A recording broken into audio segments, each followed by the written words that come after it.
सिंधुदुर्ग के राजकोट किले में स्थापित की गई छत्रपति शिवाजी महाराज की प्रतिमा 26 अगस्त को गिर गई। 4 दिसंबर 2023 को इस प्रतिमा का अनावरण किया गया था। नमस्कार, मैं हूं आपके साथ मुस्कान अग्रवाल और आप देख रहे हैं टीवी 27 न्यूज डिजिटल MPCG। प्रतिमा के गिरने के बाद से ही विपक्ष महापूर्ति सरकार पर हमलावर है। बीते दिन प्रधानमंत्री नरेंद्र मोदी ने शिवाजी महाराज की प्रतिमा गिरने को लेकर माफी मांगी। इस साल के अंत में महाराष्ट्र विधानसभा के चुनाव होने हैं। इससे पहले शिवाजी महाराज की प्रतिमा गिरने को लेकर राज्य में सियासत अब तेज है। इस मूर्ति के अनावरण प्रधानमंत्री नरेंद्र मोदी ने किया था। मूर्ति गिरने के बाद विपक्षी दल महाराष्ट्र सरकार पर अब आरोप लगा रही है। विरोधियों के आरोप के बाद उप मुख्यमंत्री अजित पवार ने राज्य की जनता से माफी मांगी। बीते दिन प्रधानमंत्री नरेंद्र मोदी ने भी राज्य की जनता से माफी मांगी, जिसके बाद मामला अब और गर्मा गया है। दरअसल इसी 26 अगस्त को सिंधुदुर्ग के राजकोट किले में स्थापित की गई छत्रपति शिवाजी महाराज की प्रतिमा गिर गई। सिंधुदुर्ग जिले में 4 दिसंबर 2023 को प्रधानमंत्री नरेंद्र मोदी ने नौसेना दिवस पर छत्रपति शिवाजी महाराज की प्रतिमा का अनावरण किया था। 35 फुट की इस प्रतिमा का अनावरण नौसेना दिवस समारोह के हिस्से के रूप में किया गया था। यह आयोजन पहली बार राजकोट किले में किया गया। इसका उद्देश्य समुद्री रक्षा और सुरक्षा के प्रति मराठा नौसेना और छत्रपति शिवाजी महाराज की विरासत एवं आधुनिक भारतीय नौसेना के साथ इसके ऐतिहासिक संबंधों का सम्मान करना था। इस परियोजना की परिकल्पना और संचालन भारतीय नौसेना ने राज्य सरकार के साथ मिलकर किया था। इसके साथ ही इसके लिए राज्य सरकार ने धन भी मुहैया कराया। रिपोर्ट के अनुसार इस प्रतिमा पर महाराष्ट्र सरकार ने 2.36 करोड़ रुपए खर्च किए थे।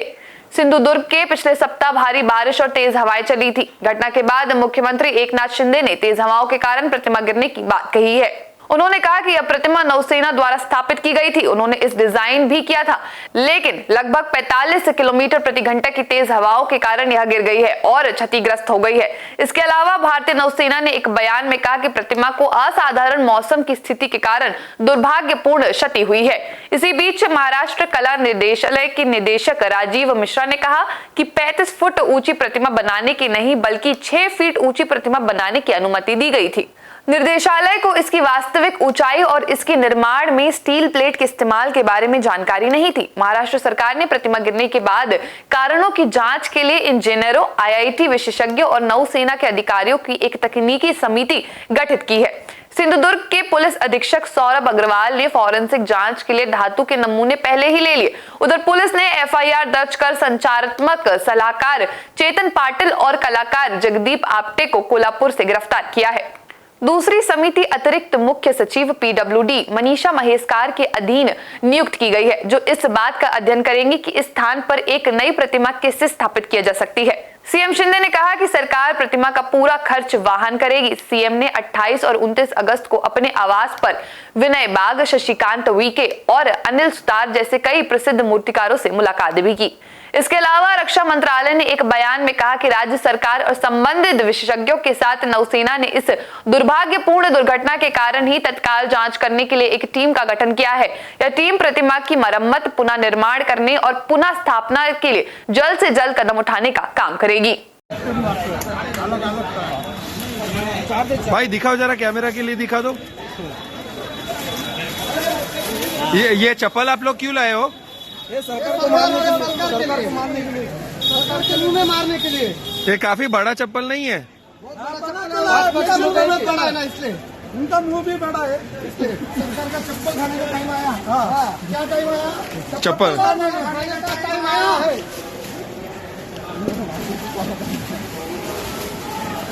आपको डर नहीं लगता अगर पुलिस आपको डिटेन कर लेगी या ये कॉन्फ्रेंस? सच को हमेशा दबाया जाता है कदम पर। अगर सच बोलने में अंदर जाना पड़े, जेल जाना पड़े, हम उसके लिए भी तैयार हैं। सरकार सबको जेल में डाल रही है। सरकार का काम है जेल डालना और दूसरों को दबाना।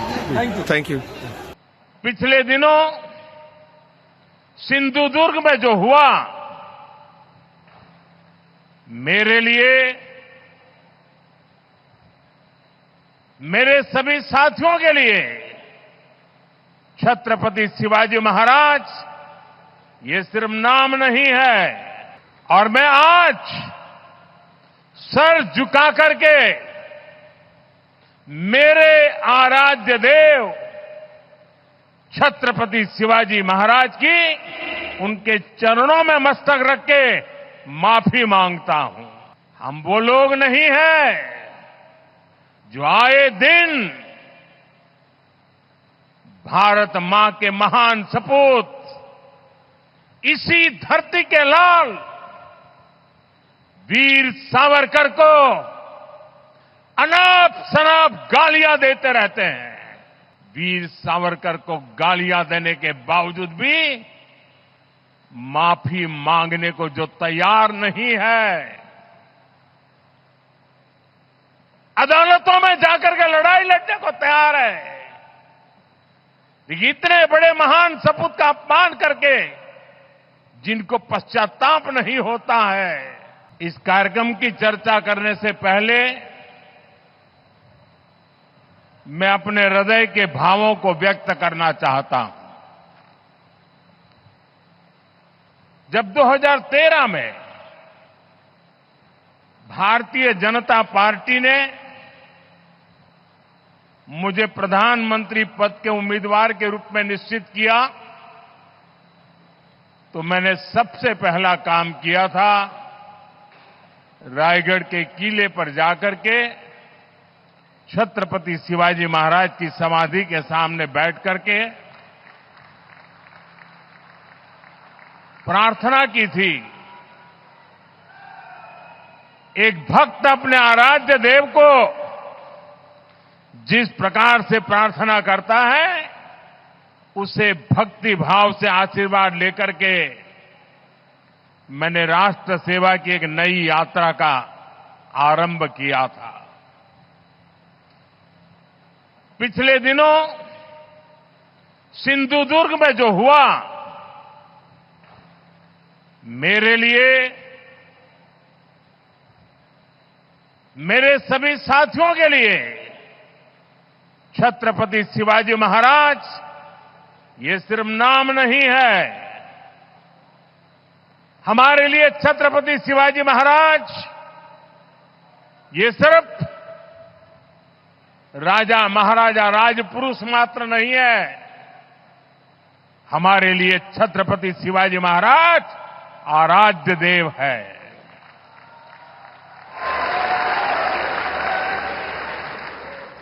और मैं आज सर झुका करके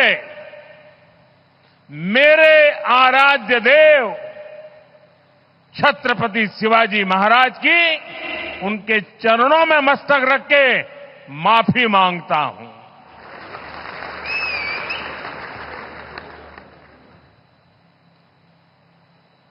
हमारे संस्कार अलग है। हम वो लोग नहीं हैं जो आए दिन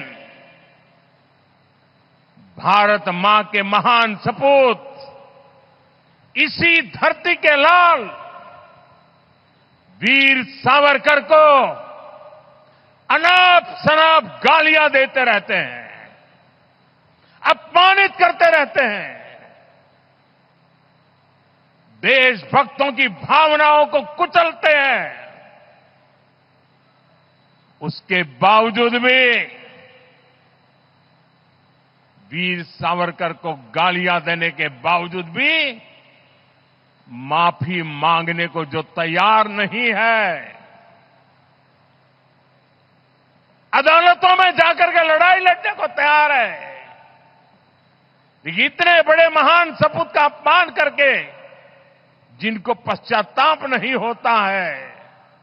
महाराष्ट्र की जनता उनके संस्कार को अब जान ले, और ये हमारे संस्कार है कि इस धरती पर आते ही आज मैंने पहला काम मेरे आराध्य देव छत्रपति शिवाजी महाराज में उनके चरणों में सर झुका करके क्षमा मांगने का कर रहा हूं।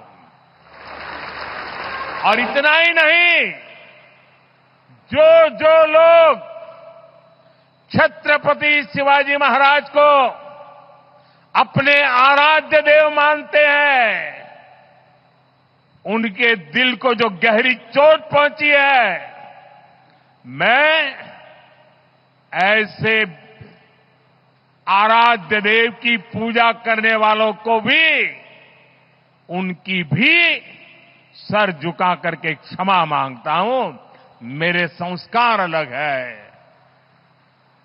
हमारे लिए हमारे आराध्य देव से बड़ा कुछ नहीं होता है।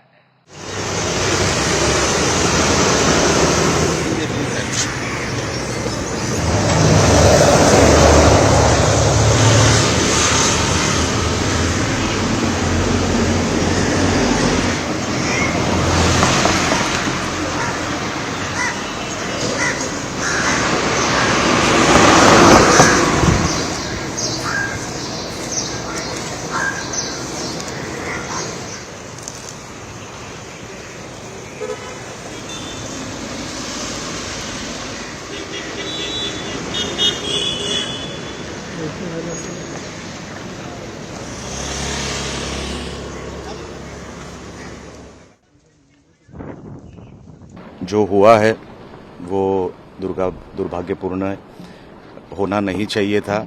इसमें जिसकी गलती है, कॉन्ट्रैक्टर हो, ऑफिसर्स हो, जिनकी ये गलती है उनके ऊपर कड़क कार्रवाई हो, ये हमारी मांग है और वो फॉलोअप देखिए हम लोग करेंगे। हम लोग सरकार में बैठे हैं तो उनके ऊपर कड़क कार्रवाई ज़रूर होगी। और दूसरी तरफ वापस ये स्टैचू इधर इंस्टॉल करने के लिए, इधर वापस खड़ा करने के लिए जो कुछ करना पड़ेगा जल्द से जल्द वो सब किया जाएगा। ये आश्वासन मैं आपको देता हूँ।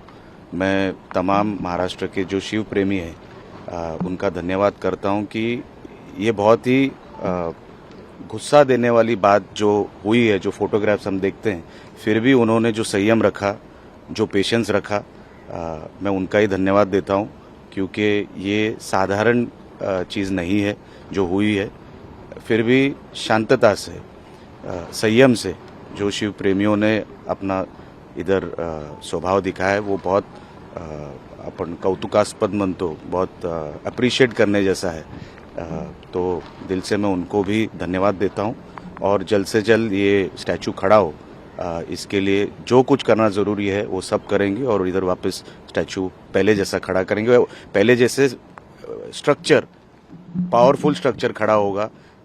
जो कमजोरियां थी पहले उसको रेक्टिफाई किया जाएगा और कभी ये स्ट्रक्चर को कुछ हो नहीं, इसकी भी दखल दी जाएगी।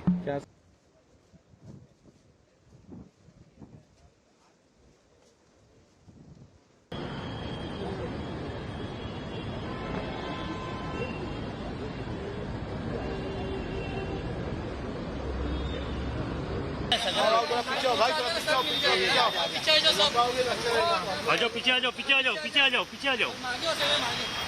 हाँ ना बाबा, पीछे आना।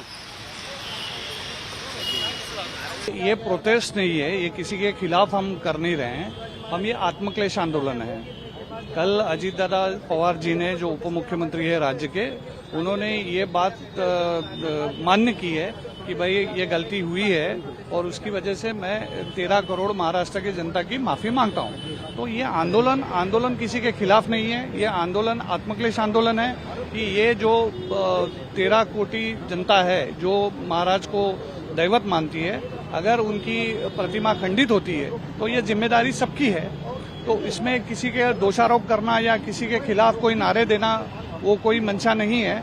यहाँ पे जल्द से जल्द इसकी इंक्वायरी हो और जो दोषी हो उनको सख्त से सख्त सजा मिले और जो प्रतिमा खंडित हुई है वहाँ पे सिंधुदुर्ग में, तो वो वापस प्रस्तापित हो। ये हमारी भूमिका है। क्या ये जो आप लोग आज सड़क पर क्या मुंबई में पूरे महाराष्ट्र भर में इस प्रकार का नहीं, महाराष्ट्र में जहाँ जहाँ महाराज की प्रतिमा है वहाँ वहाँ हमारे जो नेता है वहाँ के या जो लोग हैं वो ऐसे ही आंदोलन पूरे महाराष्ट्र में करने वाले हैं। वहीं संजय राउत कह रहे हैं कि जिस प्रकार से आप लोग सड़क पर प्रदर्शन कर रहे हैं जो महाराज का, वो दिखावा है। अगर आपको वाकई में प्रोटेस्ट कर रहे हैं या सरकार के खिलाफ है तो आप सरकार से बाहर आइए। उनकी बयान को क्या नहीं, देखिए ऐसा है कि उसका जो निर्णय है वो अजीत दादा लेंगे। अजीत दादा ने अपनी जो मन की बात थी, जो भूमिका थी, वो कल जाहिर की है, पूरे माफी मांगी है। तो मुझे लगता है संजय राउत जी भी थोड़ा राजनीतिक बयानबाजी करते हैं तो उनसे भी उनको भी बचना चाहिए। शिवाजी महाराज ये सबके दैवत है, पूरे महाराष्ट्र के 13 कोटि जनता के दैवत है। तो जितने वो आहत है उतने हम भी आहत है और जो योग्य भूमिका है वो हमारी पार्टी ले रही है। ये भी आंदोलन जो है ये किसी के खिलाफ का आंदोलन नहीं है, ये आत्मक्लेश आंदोलन है। क्या एक तीनों पार्टी में समन्वय नहीं है इस दूसरे से जिस प्रकार से आप लोग नहीं, देखिए, हम तो हमारी पार्टी है, अभी वो पार्टी का समन्वय, सरकार में समन्वय, वो अजीत दादा बेहतर जानते हैं, वो बेहतर देखेंगे। हमारी जो पक्ष की भूमिका है, जो पार्टी की भूमिका है, वो हम लोग यहाँ पे ले रहे हैं। छत्रपति शिवाजी महाराज की छत्रपति शिवाजी महाराज की छत्रपति शिवाजी महाराज की जय भवानी, जय शिवाजी, जय भवानी, जय शिवाजी, जय भवानी। देखिए, प्रधानमंत्री की माफी मांगना अपनी जगह है।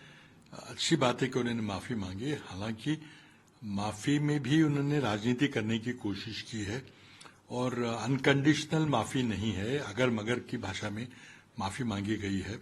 लेकिन सवाल यह है कि जिन लोगों ने शिवाजी महाराज के पुतले के निर्माण के काम में भ्रष्टाचार किया है, जो शिल्पकार था जिसे ये ऑर्डर दिया गया है, कौन आदमी था? ये 24 साल का लड़का था, उसके कोई भी बड़ा पुतला बनाने का कोई पूर्व अनुभव नहीं था।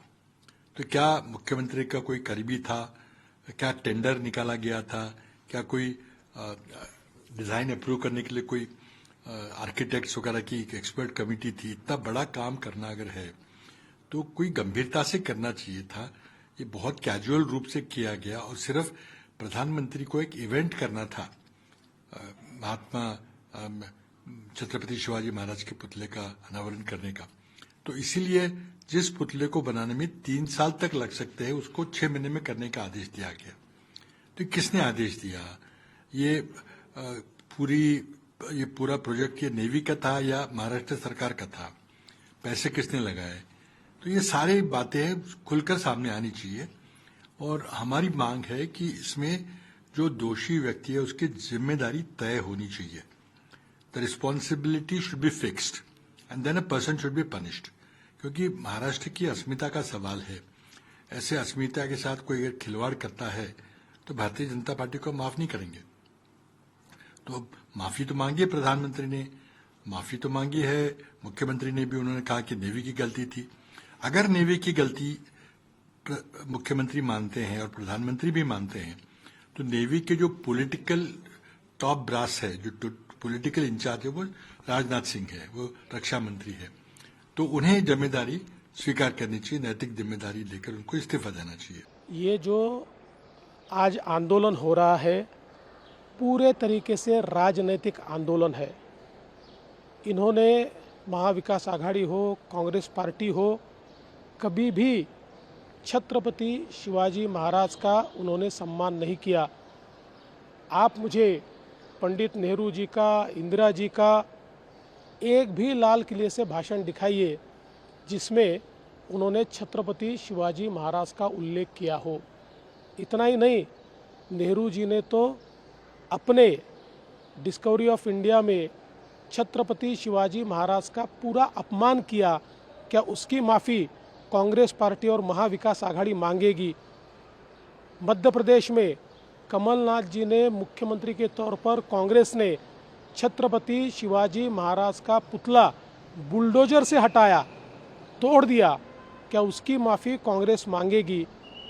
कर्नाटक में वहाँ के उस समय के उनके कार्याध्यक्ष ने छत्रपति शिवाजी महाराज का पुतला ये तोड़ दिया, हटा दिया। क्या उसकी माफ़ी कांग्रेस पार्टी मांगेगी? इतना ही नहीं तो आज़ादी के बाद भी इतने सालों तक इसी कांग्रेस ने हमको पढ़ाया कि छत्रपति शिवाजी महाराज ने सूरत लूटी। छत्रपति शिवाजी महाराज ने कभी भी सूरत नहीं लूटी थी और सूरत के लोगों ने छत्रपति शिवाजी महाराज का पुतला वहाँ लगाया। तो इतना सम्मान महाराज का वहाँ पर था, बावजूद इसके इन्होंने हमको पढ़ाया कि छत्रपति शिवाजी महाराज ने सूरत लूटी। क्या इसकी माफ़ी कांग्रेस पार्टी मांगेगी? लगातार इन्होंने छत्रपति शिवाजी महाराज का जो अपमान किया उसके लिए कांग्रेस और एमवीए ने देश की और तमाम विश्व में जो शिव प्रेमी है उनकी माफी मांगनी चाहिए। वीर से आखिर इसमें क्या लेना देना है? हम जो कह रहे हैं कि हमारे देश में बहुत सारे प्रोजेक्ट्स आ चुके हैं जिसके उद्घाटन प्रधानमंत्री ने खुद किया, जो कोलैप्स हो गया या खराब हो गया, गिर गया, मतलब पुल तो इधर उधर टूट गए हैं। एयरपोर्ट की कैनोपी 2-3 बार गिरे हैं, 3 एयरपोर्ट में भी। पार्लियामेंट बिल्डिंगों में लीक पड़ा, आपको मालूम था। हाईवेज पे बड़े बड़े क्रैक्स गिर रहे हैं। और अभी छत्रपति शिवाजी का जो ये तो बेइज्जती है कि छत्रपति शिवाजी की प्रतिमा इतनी जल्दी गिर गई। तो आपको पता चलना चाहिए कि ये क्यों हो रहा है। क्या सरकार बहुत सारी चीजें जल्दी में करके, उद्घाटन करके उसके लिए क्रेडिट लेके आगे जाना चाहते हैं? क्वालिटी नहीं देखते हैं कि किस किस्म के मटेरियल्स इसमें इस्तेमाल किया हुआ है, किस किस्म के क्वालिटी का काम हो रहा है। ये नहीं करेंगे तो हमारे देश का बिल्कुल क्या इमेज लगेगा। और हमारे अगर जनता की जीवन का भी मतलब रिस्क में है इसके कारण। ये छोटी सी बात नहीं। क्या इस पे कोई भ्रष्टाचार था कि कोई जानबूझ के पैसे लेके कम पैसे खर्च करके ये चीजें बना दिए? ये सब तो सरकार को इनका कोई अकाउंटेबिलिटी होनी चाहिए।